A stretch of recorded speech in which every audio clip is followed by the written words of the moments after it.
Hey y'all, it's Brandy. So today I was thinking about, how non-believers view Christians, and I can approach that thought with, personal experience, because though I grew up as a Christian, there was definitely a period of my life where I was not a, a follower of Jesus, um, and I developed some seriously um, intense feelings towards Christians, and intense feelings, so intense that I would be physically angry and upset when I thought about the views that I believed that Christians held. And, you know, I guess I just wanted to talk about that, because now that I am claiming Christian beliefs, I feel like the the views that I held towards the Christians um, were ill-founded, and that the biggest issue lied inside of my heart and my inability to understand and recognize where they were coming from. So in a way, I kind of adopted the stance or the feelings that I assumed that they had. And how do I say that? Well, so I basically was like, well, they're just unmoving in their beliefs. They're just unshakable. They aren't going to listen to anyone else. And they have this religion. They have these beliefs that, they just believe to make themselves feel better. And looking back, that's exactly what I was doing. I think that the beliefs that I had while I was outside of my Christian faith were beliefs that were told to me by those around me, especially in the university system, but also in my personal life too. And they were coming from people who I really looked up to and thought were really cool, and were obviously very brilliant. As you get to know them, you just see like how smart they are. And I was like, well, they're so smart academically, and financially also. That was a big thing. So they must have better understanding about spiritual realities and the truth of Christianity.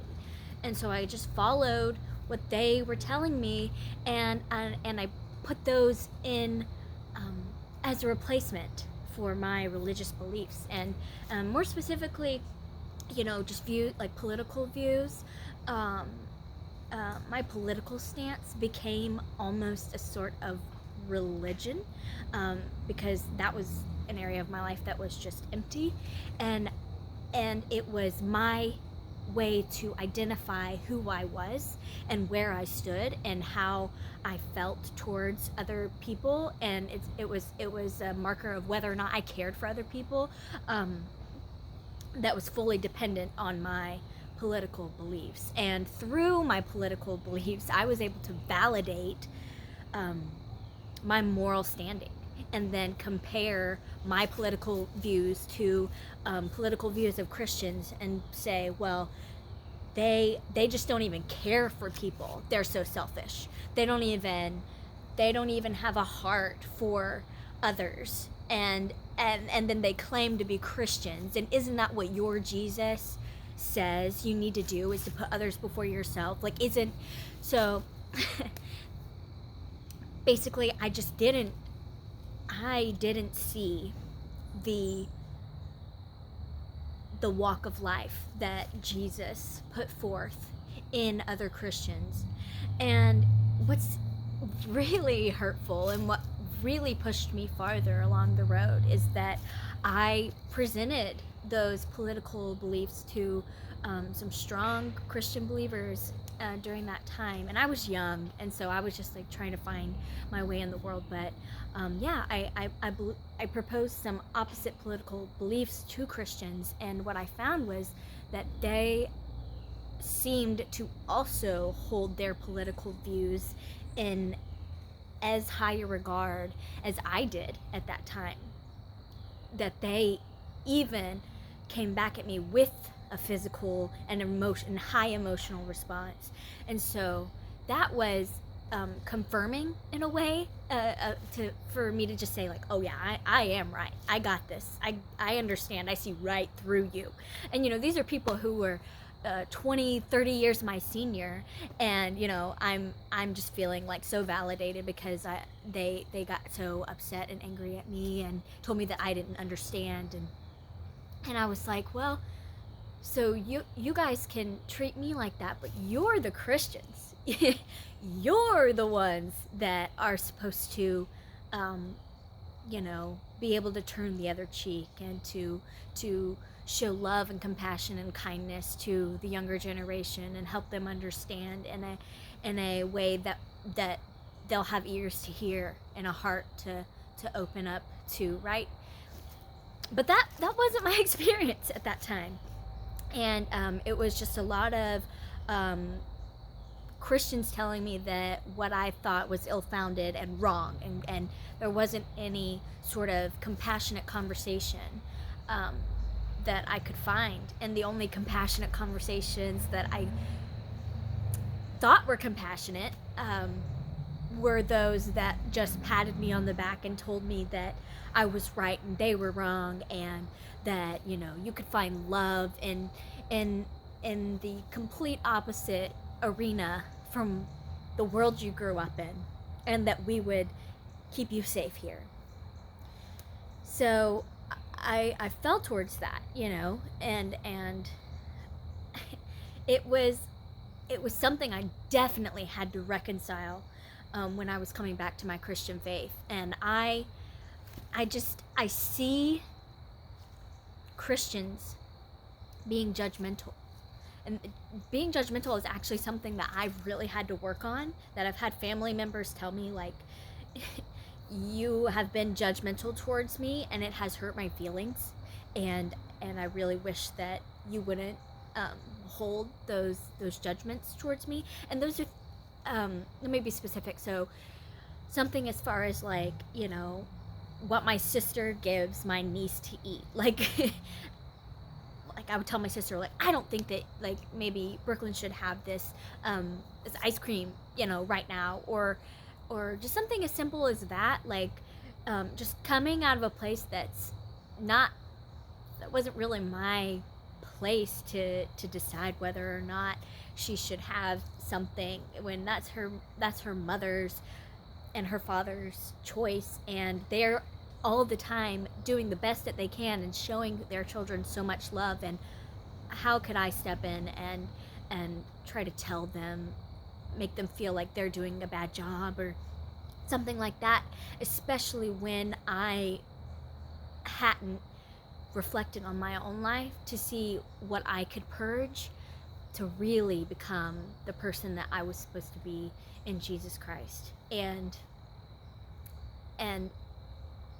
so being judgmental is just like such a huge stop sign for non-believers and Christians. Christians have the law that is set forth by the Bible, and they also, they have to use their discernment to decide what sin is and what isn't, and what's right and what's not right, and so knowing that they are supposed to uphold those values in their life, I was even more judgmental on the actions that they were taking if I didn't see them coming from a place of love, kindness, peace, joy, long-suffering. And I have to be honest, I didn't see that. I think that I was looking for validation in the wrong places also, so I'm not blaming others. I fully realize that it was me, but now that I am a Christian, and now that I want to spread the good news of Jesus Christ, I constantly reflect on, am I being judgmental? Am I showing love first and foremost, no matter what, every day, in my walk with Christ towards other people.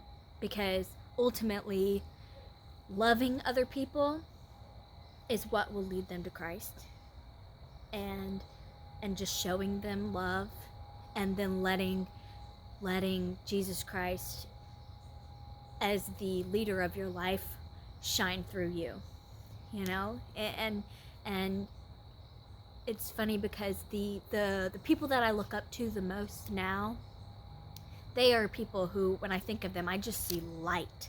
I just see, like, nothing but just open arms and an open heart, and that's exactly what I'm striving to be.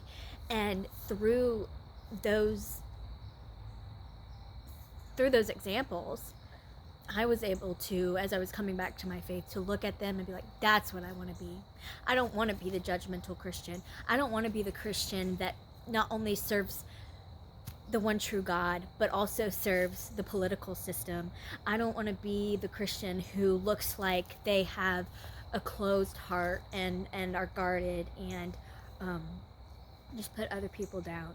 So I guess this video is also for Christians, and not just for non-believers. But non-believers, hey, I see you. I feel you. I am so sorry if you've had a bad experience with someone who professes to be a Christian, but their actions did not support what they say. But I would just like to urge you to seek out God for yourself. Seek out those beliefs and the Christian faith for yourself, because the biggest and hardest thing to accept as a Christian is to hear as a Christian is that someone affected someone else's relationship with God, and so they no longer believe in the existence of God.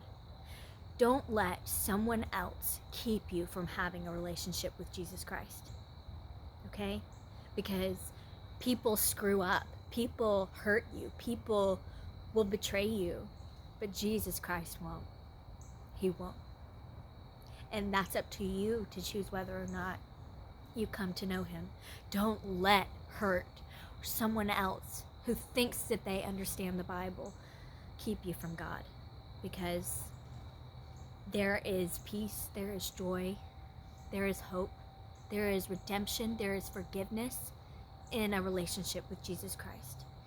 And that is the most important thing, not what a Christian has told you about the Bible or has told you that you're doing wrong and that you need to change. And find it out for yourself, okay? Or at least try. Have an open heart, open mind.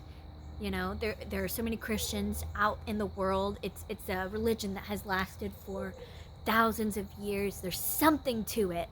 There's something to it. No one can be wrong 100% of the time, right? So even if you just don't believe in it at all, try to expand your mind and your understanding of it, because that will give you at least an empathy towards Christians, and know that they're not perfect, and that they are just like you, human. All right, love y'all.